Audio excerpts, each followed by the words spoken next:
Jacoby Brissett likely going to be the starter for the first 11, barring some unforeseen trade. Alex Van Pelt about what Jacoby Brissett brings to this Browns team.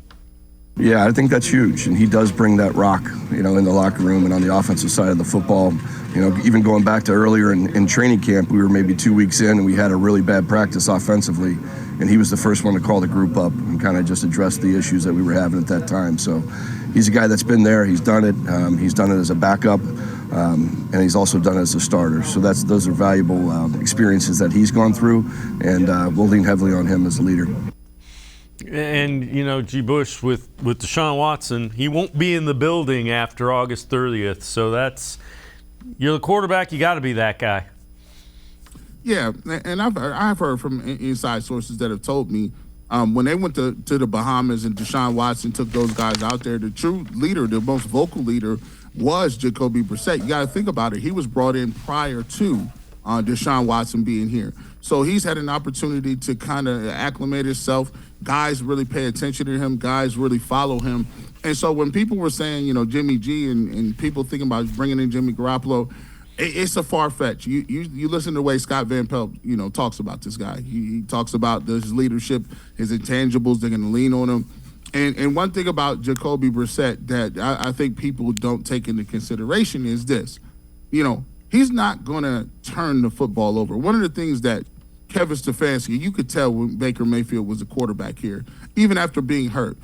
Kevin Stefanski, when he used to talk about the turnovers, you could tell that in his mind, it is nothing like killing a coach. It's saying, listen, just if we're third in this 3rd and 4, listen, you ain't got nothing, and we're in the red zone, just don't throw it to the other team.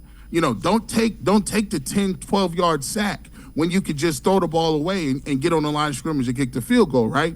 Down, distance, time, at all, knowing knowing where you at situational football. And sometimes to his detriment, Baker Mayfield seemed like he threw that caution to the wind.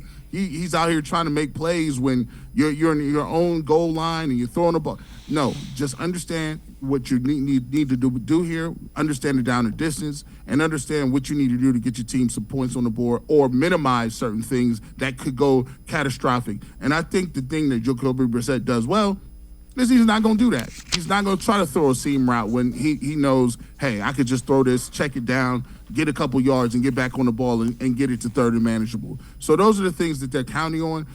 And if he can do that and be a heady, smart football player, I think the Browns will be in position to win some games late, close, with field position and special teams, which is, what they need to do in this situation if you don't have an elite quarterback. So I think he'll do those things, which is why I think they're comfortable with him.